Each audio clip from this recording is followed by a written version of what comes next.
네, 글로벌 마켓 리더 메리츠증권 서동수 대리와 얘기를 나눠보도록 하겠습니다. 안녕하십니까? 네, 안녕하세요. 네, 자 서동수 대리가 준비한 내용 먼저 저희가 이슈부터 체크를 해보도록 하겠습니다. 자, 애플워치와 갤럭시에 대해서 오늘은 좀 얘기를 나눠보도록 하겠습니다. 자, 오늘 이제 갤럭시 S6가 출시가 됩니다. 글쎄요, 그동안 좀 애플의 마니아들이 이제 국내에 꽤 있었는데, 그 마니아들조차도, 이번에 갤럭시 S6는 정말 잘 나왔다, 이런 얘기를 할 정도로, 상당히 좀 기대감을, 시장에 불어넣어주고 있고, 반대로 또 이제 애플 같은 경우도, 25일에 또 정식 출시가 된다는 얘기가 들리고 있습니다. 자, 이 부분들 저희가 오늘 얘기를 나눠봐야 될 텐데, 어떤 부분들 좀 얘기를 나눠볼까요? 사실 이게 제가 너무 이 무거운 주제만을 너무 많이 다루다 보니까 제가 무슨 뭐 대통령도 아니고 좀 종목도 좀 하나 정도는 좀 소개해드리고 갤럭시 나오고 있는데 최근 잡음 때문에 특히나 갤럭시 같은 경우는 뭐 부품사라든가 여러 가지 잡음들이 있습니다. 그래서 이런 것들을 제가 좀 명확하게 오늘 좀 판단을 내려드릴 테니까 좀 참고를 하시면 좋을 것 같고요. 어쨌든 애플워치는 오늘 이제 그 미국 시장 현지 시간이 이제 10일이니까 이제 그 친구들은 지금 자고 있잖아요. 일어나면은 이제 그 애플워치를 온라인으로 예약을 할 수가 있습니다. 25일부터 이제 정식으로 살 수가 있게 되는 거고요. 갤럭시 S6 같은 경우는 전 세계 20여 개국에 이제 오늘부터 판매가 됩니다. 그래서 제가 아시는 분한테 가격이 얼마냐 그랬더니 엣지가 얼마냐 그래서 저는 그래도 한 110만 원, 20만 원 정도 되지 않겠느냐 생각을 했었는데요. 한번 그림을 한번 보시면요.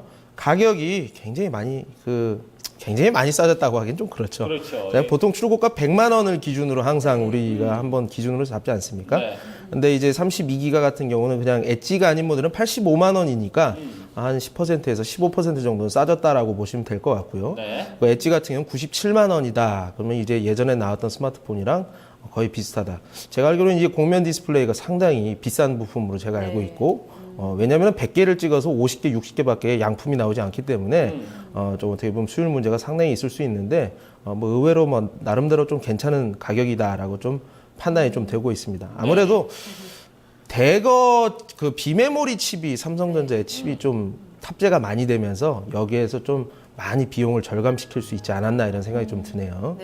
대리님도 사신다고 하셨거든요. 기대가 됩니다. 근데 10일 오늘 예약 판매가 이뤄지는 게 바로 애플워치인데 사실상 애플 같은 경우는 정식 출시일까지 미리 공개를 하지 않거든요. 근데 이번에 이례적으로 10일 날 예약 판매를 시작했다는 것 자체가 삼성을 굉장히 견제한 거다라는 외신들 이야기가 참 많이 나오고 있습니다. 그만큼 좀 긴장을 하고 있다는 부분이 좀 갤럭시 이번 좀 어떨까요?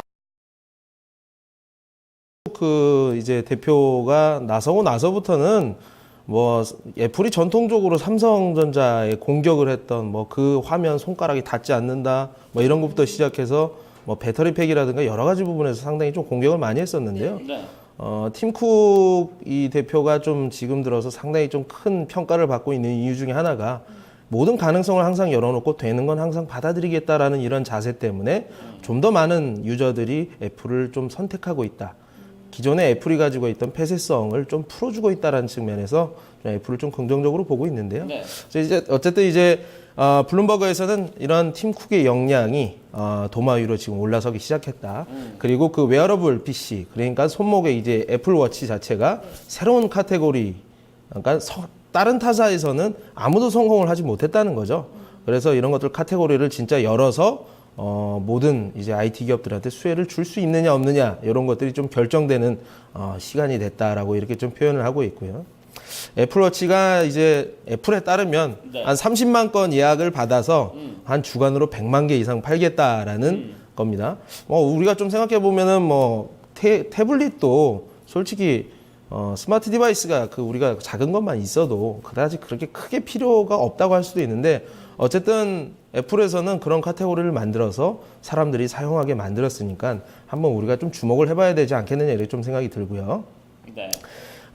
이제 월스트리트저널 같은 경우는 이제 어제 신종균 사장이 얘기를 하셨는데 이게 지금 엣지가 너무 관심이 너무 뜨거워서 좀 곤란한 상황이 올 수 있다. 이 곡면 디스플레이 수율이 좀 안 나오는 게 사실이고 너무 시장의 반응이 뜨겁게 되면 우리가 이룰 수 있다라는 점. 어떻게 보면 주식 시장에서는 쇼티지를 원래 가장 좋아하거든요. 이런 것들이 주가 상승이 상당히 큽니다.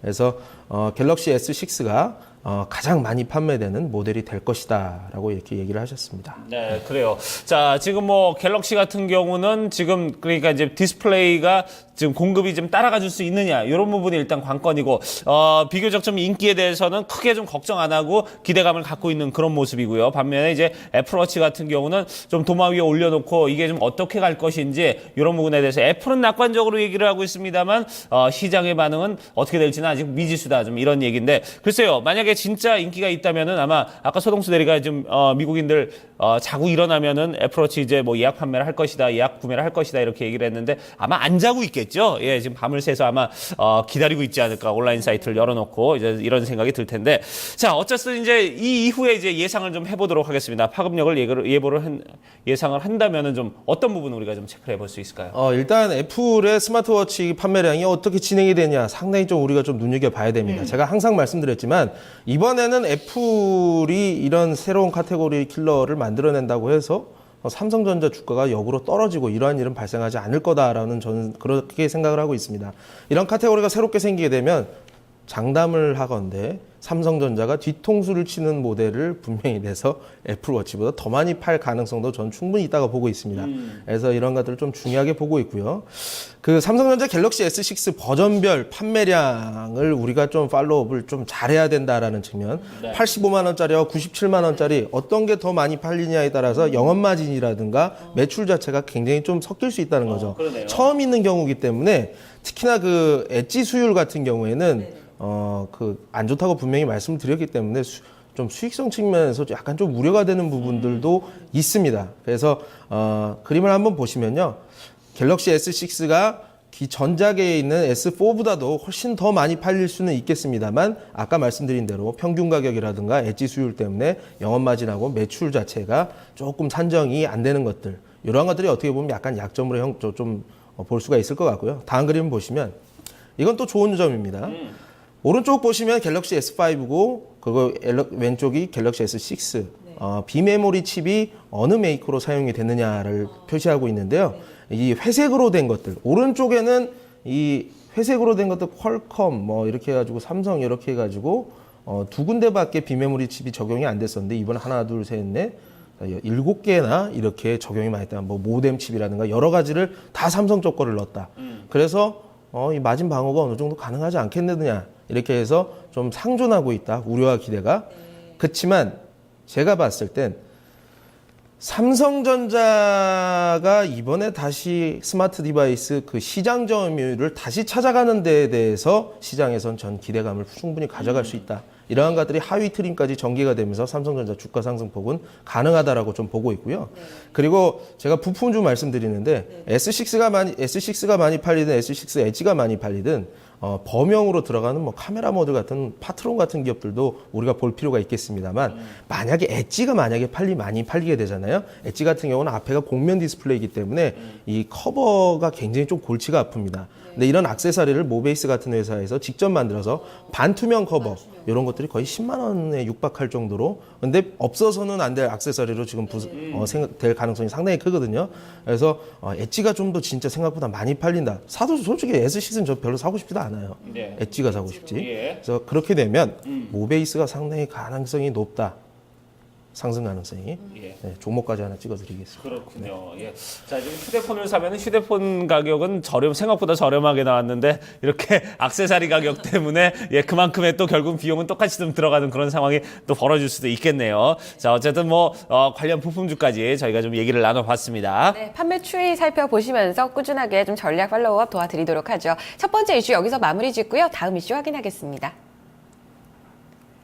네, 두 번째 이슈는 공산당의 위험입니다. 서동수 대리가 두 번째로 준비한 이 소식은 중국 공산당의 이야기인데 어글리 코리안 얘기 참 많이 들렸었거든요. 네. 근데 저희 측에서 이제 대응하는 방법과 중국에서 대응하는 어글리 차이니즈에 대한 방법이 상당히 좀 달라서 이번에 좀 놀랐어요. 이 소식에 대해서 좀 전해주시죠. 이게 그냥 좀 뭐 웃자고 하는데 약간 좀 시사하는 바도 있더라고요. 그래서 한번 이제 말씀을 드리는데 중국의 이제 국가관광국에서 관광객 추태행위 기록을 공표를 했습니다. 네. 해외에 나가서 해외 관광객이 지금 1억 명에 달할 정도로 중국의 관광객들이 많아지고 있고 네. 앞으로도 더 많아질 텐데 뭐 밖에 나가가지고 이상한 짓을 좀 하는 사람들이 있지 않습니까? 근데 어딜 가나 좀 이상한 사람들은 있지만 그렇죠. 중국 사람도 워낙 많다 보니까 이상한 사람도 좀 더 많을 수 있겠죠. 네. 그렇기 때문에 네. 이런 부분도 우리가 한번 좀 보면서 한번 웃어보자라고 좀 준비를 해봤습니다. 네. 연 1억 명에 달하는 중국인 관광객이라고 하니까 글쎄요, 진짜 어마어마한데 진짜 확률상으로 봐도 분명히 좀 뭐 사람이 다 똑같을 수는 없으니까요. 이제 그런 부분에서는 그럴 것 같고 아무래도 좀 중국의 문화가 아직까지는 좀 이렇게 뭐랄까요, 좀 성숙도 면에서는 좀 덜 성숙된 그런 면들이 없잖아 있거든요. 사실 뭐 우리나라에서만 해도 한 70년대, 80년대 어디서나 이제 뭐 담배를 폈고 뭐 실내에서도 흡연을 했고 이런 부분들이 또 중국은 아직까지도 좀 이뤄지고 있는데 그런 습관들이 또 해외 나가면은 뭐 버리지 못하는 습관들이 될 것이고 뭐 예를 들면 이제 그런 것들이 있을 텐데 참 그런 부분에 대해서 여러 가지 있을 것 같습니다. 뭐 예를 들면은 외신에서 좀 어떤 것들 전하고 있나요? 일단 월스트리트저널에서는 사실 이제 시진핑 주석까지도 좀 더 문명인답게 좀 하고 다녀라라고 공고를 할 정도로 좀 중국인들 중에서 이제 그 좀 도라이라고 해야 되나요? 돌 플러스 아이라고. 네, 돌 플러스 아이들이 뭐 호주에 가서 다이빙하는 도중에 뭐 산호초를 캔다거나 예. 뭐 그 이집트 유물 같은 걸 막 훼손시키고 거기다 낙서해 놓고 그러니까 뭐 그런 사람들도 많을 거 아니야. 아무래도 쪽수가 너무 많으니까. 그래서 이런 것들 때문에 주석까지도 이런 데 신경을 쓰고 싸움, 유물 파괴, 도박, 매춘 하는 자 잡는 게 아니라 블랙리스트로 만들어서 작성해서 2년을 보존을 하겠다. 경찰, 이민국하고 은행 그리고 교통당국 이런 것도 다 공유를 하겠다는 겁니다.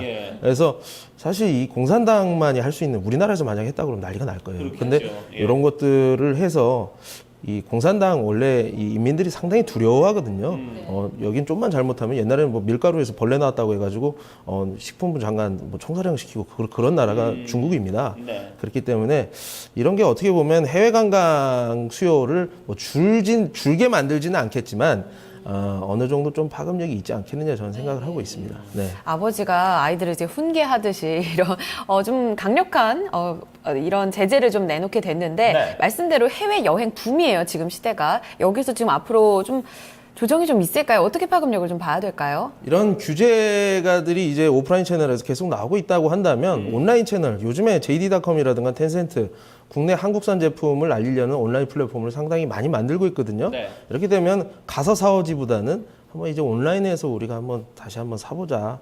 이런 움직임들이 자연스럽게 좀 이어지지 않겠느냐 생각을 하고 있습니다. 네. 그렇군요. 그렇게 된다면 그러니까 핵심이 이거죠. 해외 여행을 나갔을 때 관광도 목적이지만 일단 쇼핑을 1순위로 삼는 중국 관광객들이기 맞아요. 때문에 네. 이런 부분에 있어서 소비 여력을 과시하기 위해서 혹은 여행을 그쪽으로 목적을 잡게 된다면 충분히 온라인 쇼핑을 통해서도 소비 여력을 확인할 수 있지 않을까 싶습니다. 이쪽 관련해서 좀 자세한 이슈들 정리해봤는데 관련 전략에 한번 참고해 보시고 눈여겨보시길 바라겠습니다. 네, 두 가지 이슈 여기서 마무리 짓도록 하죠. 글로벌 마켓 리더 메리츠 정금증권 소동수 대리와 함께했습니다. 감사합니다. 네, 고맙습니다. 감사합니다.